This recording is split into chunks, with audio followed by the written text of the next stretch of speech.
Olá, seja bem-vindo ao dia 92 da nossa jornada de leitura bíblica. Mostra-nos o Pai.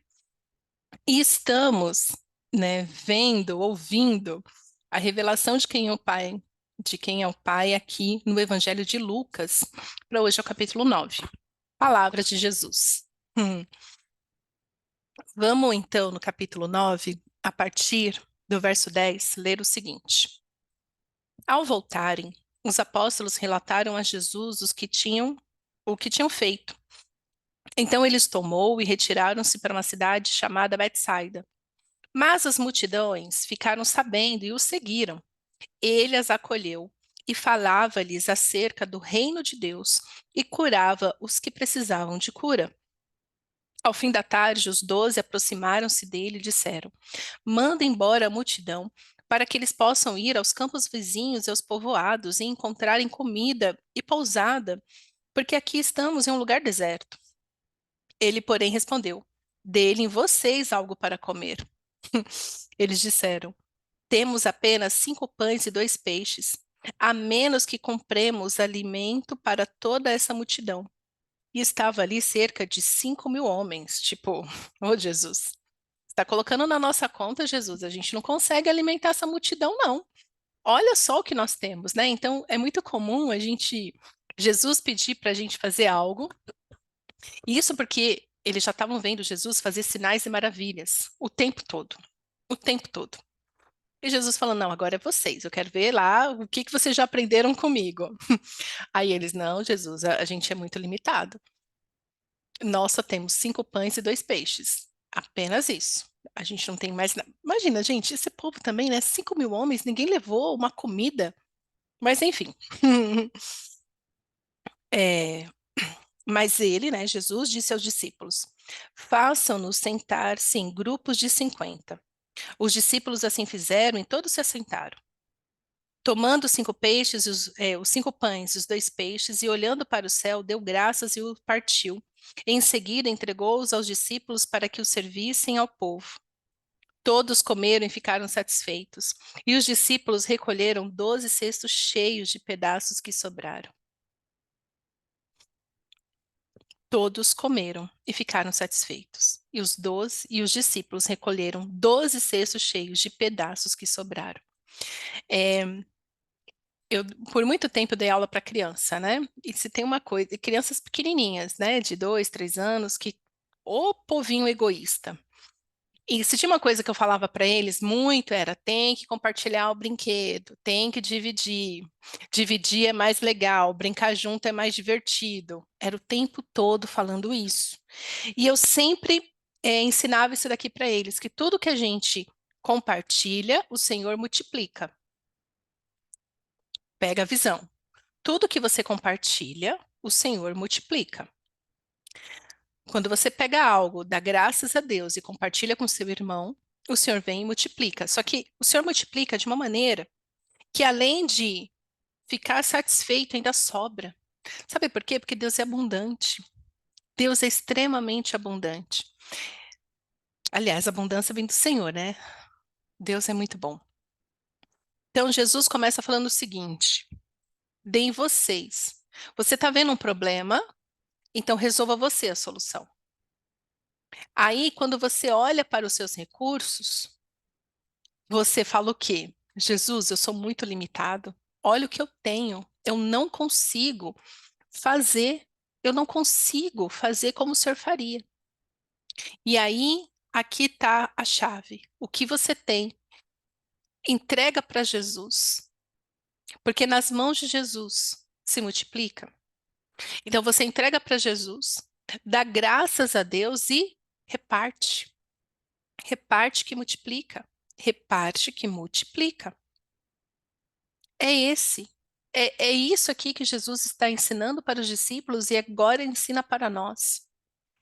Às vezes, Jesus está falando para você: olha, passa um tempo com fulano que está doente, vai lá cuidar dele. Não, Jesus, mas o que que eu sei sobre doença? Vai lá, leva o que você tem, leva um copo d'água. Entrega para Jesus, agradece e veja a multiplicação acontecer. Se eles não tivessem dado os 5 pães e os 2 peixes, porque eles tiveram que entregar nas mãos de Jesus. Eles não teriam visto o milagre. Então, não importa o que você tem, o quão limitado seja o que você tem. Ah, eu só consigo orar 5 minutos por dia. Eu só consigo ler um capítulo da Bíblia por dia. Consagra isso a Jesus. Entrega nas mãos de Jesus. Jesus, eu estou te entregando aqui o meu tempo, o meu momento. Mas começa a entregar tudo, todo o seu dia. Jesus, eu te consagro essa viagem de carro que eu estou fazendo. Estou entregando nas tuas mãos aqui a minha família. Estou saindo de casa. Tenho que deixar meus filhos pequenos, mas eu deixo nas tuas mãos, Jesus. Está aqui o meu trabalho. Está aqui o meu trabalho, Jesus. Entrego nas tuas mãos. Para de olhar para você e falar assim: ah, mas eu não tenho nada, é só isso que eu tenho. O que que Jesus pode fazer com isso? O milagre. Entrega, entrega, entrega todas as mãos de Jesus, não importa o quão você olhe e veja quão limitado é perto da demanda. Porque o milagre só quem faz é o Senhor mesmo, tá? Milagre é a especialidade de Deus. Esta é a especialidade de Deus. Mas quando você está diante de uma situação, Jesus sempre vai usar algo que você já tem para fazer o milagre. Pode fazer do nada? Pode, porque Ele é Deus. Ele pode. Mas saiba que 99% do que a gente vai ler aqui de milagre que Jesus faz, Ele sempre vai fazer a partir de algo que você já tem. Então, eles já tinham 5 pães e 2 peixes, que é muito pouco para 5.000 homens. Concorda? Isso eu super concordo com Jesus. Tipo, nossa, agora já era. Então, olha o que você já tem, entrega nas mãos de Jesus, que é a partir disso que Ele vai fazer o milagre. E Ele vai fazer o milagre. Ele vai repartir, Ele vai multiplicar. Mas como que isso acontece na dinâmica? Você fazendo a sua parte, entregando e distribuindo. Quanto mais ele multiplicar, mais você distribui. E além de ficar satisfeito, ainda sobra. Então entrega tudo para Jesus, o seu trabalho, o seu dia, o seu tempo. Abriu, vai ler a Bíblia. Jesus, eu te consagro essa leitura, faz ela frutificar no meu coração. Multiplica essa palavra em mim para que eu também possa compartilhar com outras pessoas. Multiplica o meu alimento para compartilhar. Multiplica. Essa é a especialidade do Senhor. Continuando, verso 18. Certa vez, Jesus estava orando em particular e com ele estavam seus discípulos, então lhes perguntou: quem as multidões dizem que eu sou? A pegadinha aí, né? Jesus, tipo, falou assim para os discípulos: ó, a gente já está há tanto tempo andando junto. Vocês já viram o que eu faço, o que eu fiz, tantos milagres. Eu tenho ensinado para vocês diariamente, mas quando os outros de fora te perguntam, quem vocês dizem que eu sou? Eles responderam, né? Não. Jesus perguntou assim: quem as multidões dizem que eu sou? Ou seja, quem lá fora está dizendo quem eu sou? A pegadinha, né? Para os discípulos, né? Aí os discípulos responderam: alguns dizem que é João Batista. Ou seja, mas João Batista, né? Que loucura. João Batista estava preso, não, já tinha sido morto nessa altura do campeonato. Outros dizem que é Elias. E ainda outros que é um dos profetas do passado que ressuscitou. Olha que povo doido. Né? Aqui é praticamente assim, né? É aqui que os espíritas pegam para falar de reencarnação. Ah, é fulano que reencarnou aí, ó. Aí Jesus volta, tá? Eles estão falando muitas coisas que não é verdade. O povo tá buscando, né, entender quem é Jesus e cada um estava falando de acordo com a sua crença. O que que as multidões, ou seja, o que que a galera lá fala tá falando. Mas e você que está aqui comigo todos os dias, vendo os meus milagres, ouvindo os meus ensinamentos, que tem tido conhecimento e entendimento da palavra de Deus? Aí Jesus no verso 20 fala: e vocês, o que dizem? Perguntou. Quem vocês dizem que eu sou? E eu vou te falar uma coisa, essa pergunta de Jesus me treme todinha. Quem você diz que Jesus é? Porque para você dizer quem Jesus é, você precisa saber quem ele é. De acordo com a palavra de Deus, porque qualquer outra mentira você pode falar. Então, se você não sabe, qualquer coisa serve. Eu acho que eu já comentei aqui de um tempo atrás que eu recebi um texto nojento, que ele falava assim, Como que é? O Jesus que eu conheço. Jesus em que eu acredito. Não, como que ele começava o texto? O texto é tão nojento que eu até esqueci. Mas ele começava a falar assim: Jesus. Ah, não. Jesus a quem eu admiro é um revolucionário. Começava mais ou menos assim o texto, mas era essa palavra que ele usava, quem eu admiro. Então, assim, hoje em dia você tem muitas opiniões, muitas pessoas doidas falando quem é Jesus. Que nem essa pessoa que escreveu esse texto nojento, falando, ah, Jesus é quem eu admiro, é um Jesus que não sei o quê, não sei o quê. Distorceu tudo. Eu falei assim, essa pessoa tem zero de Bíblia. O Jesus de quem ela está falando, com certeza, não é o meu Salvador, não é o Messias, não é o Filho de Deus, então deleta. Que hoje em dia, né, muitas pessoas se chamam Jesus, né? A mãe, ai, qual o nome dele? Ai, o nome dele é Jesus. Aí você falou, tanto nome para dar, tinha que dar o nome de Jesus. Mas enfim, né? Tem isso também. Mas aí Jesus pergunta. Então você saiba que Jesus te pergunta isso também. Quem você diz que eu sou? Quem? Quem? Então, estão falando muita coisa ao meu respeito, que Jesus é um revolucionário, que Jesus é um rebelde, que Jesus não é judeu, que Jesus é Deus, Jesus é a reencarnação de fulano. Quem você diz? Jesus é um profeta, Jesus é um rabino, quem? Jesus é pastor, quem? Quem? Tá, legal, tá todo mundo lá fora falando isso, mas você, que tá aqui todo dia comigo, quem você diz que eu sou? Pedro respondeu: o Cristo de Deus.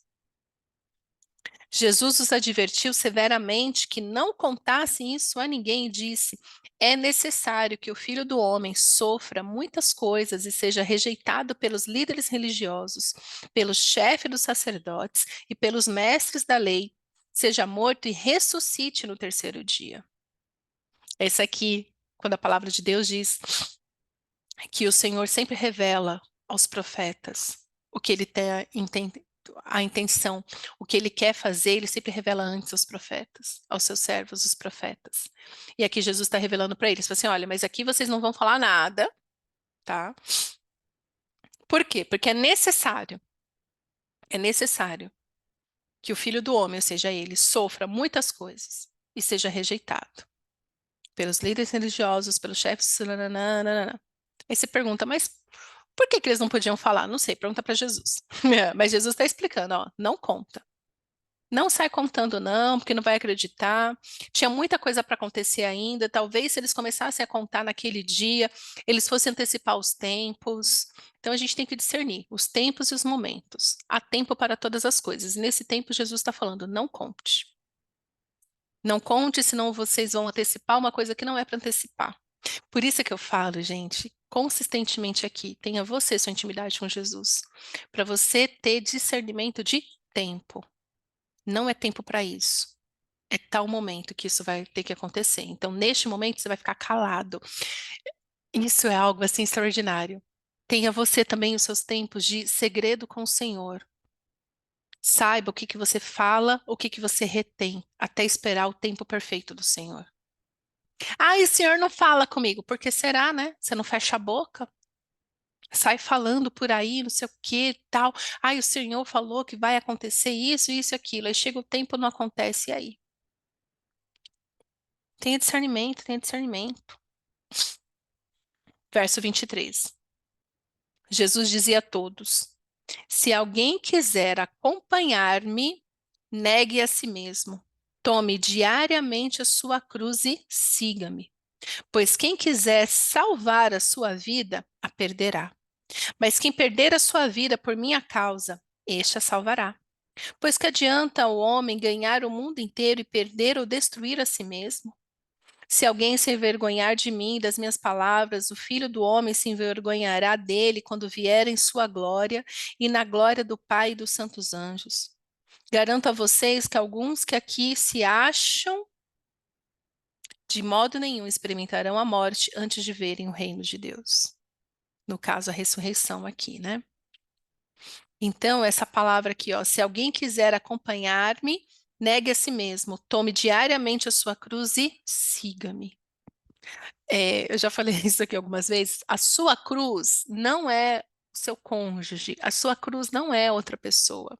A sua cruz são seus desejos que precisam ser sacrificados para que a vontade de Deus prevaleça. Então, aqui, veja bem, veio nessa sucessão. Falei assim, ó, vocês estão tentados a me desobedecer e sair falando por aí para todo mundo. Mas eu falo para vocês, se você quiser me seguir, negue a si mesmo. Negue o pecado. Negue essa sua vontade, negue o seu egoísmo. Negar a si mesmo é negar o seu ego, que te leva para longe de Deus. Tome diariamente a sua cruz. Ou seja, e aí ele continua: pois quem quiser salvar a sua vida, perderá, mas quem perder a sua vida por minha causa, salvará. O que é perder a vida por causa de Jesus?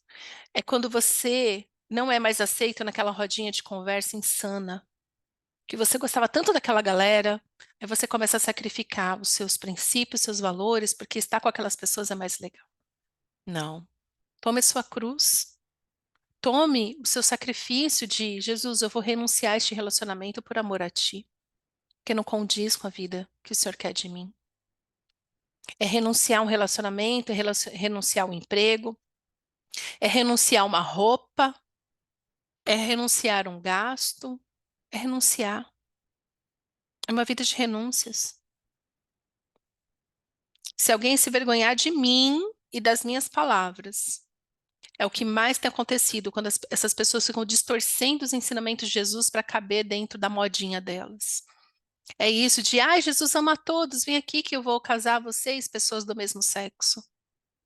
Ah, imagina, Deus não está nem aí para isso, pode casar adulto com criança. Essa perversidade. Porque, eu tô com vergonha de dizer que eu não roubo. Eu tô com vergonha de dizer que eu falo a verdade. Eu tô com vergonha de dizer que eu sou virgem. Eu tô com vergonha de dizer que eu tô andando em santidade. Eu tô com vergonha de dizer que eu estou solteiro há tantos anos. Que vergonha é essa? Se alguém se envergonhar de mim, das minhas palavras, o Filho do Homem se envergonhará dele quando vier em sua glória e na glória do Pai e dos santos anjos. Se envergonha de Jesus para tu ver. Ai, eu fiquei com vergonha, porque a loucura é essa, né? Os santos têm vergonha de dizer que são santos, que estão andando em santidade. Não, tá faltando fé, tá faltando mais discernimento para você falar com orgulho. Ando sim em santidade. Não estou me envolvendo com qualquer um, não. Ando sim, pago minhas contas em dia, não quero ninguém enchendo o meu saco, me fazendo cobrança. Sim, eu sou dessa, se eu falo que é sim, sim, se eu falar que não, é não. Não tenho meio palavra, não tenho meio termo. Ah, mas você falou a verdade? Falei. Era necessário falar a verdade? É sempre necessário falar a verdade e eu vou falar a verdade. Cuidado, cuidado. Será mesmo que você não tem se envergonhado de Jesus e das palavras? Dessa palavra que contém a vida eterna? Porque se você se envergonha de viver o que a palavra diz, de viver da maneira como a palavra diz que você tem que viver, está muito errado a sua vida. E vai chegar o dia em que você se arrependerá dessa vergonha, mas aí já vai ser tarde demais. Amém? Hum. Pai, te amamos, Senhor, te amamos e queremos chamar cada vez mais. Que essa palavra penetre nos nossos corações. Te consagramos, Pai, tudo o que temos, mesmo com tanta limitação, mas nós te consagramos o nosso entendimento, os nossos ouvidos, os nossos olhos, o nosso coração. E te pedimos, Senhor, faz um milagre na nossa vida espiritual. Nos dá fome e sede de justiça, nos dá discernimento dessa palavra. Que possamos, ó Pai, viver a nossa fé com firmeza, onde o sim é sim, o não é não, amando o que o Senhor ama e odiando o que o Senhor odeia. Pai, nos perdoa porque tantas vezes negociamos valores inegociáveis, abrimos mão de princípios eternos para satisfazer desejos momentâneos, prazeres momentâneos. Mas queremos mais de Ti hoje, Senhor. Aviva essa palavra nos nossos corações, para que possamos viver segundo a Tua vontade. Em nome de Jesus. Amém.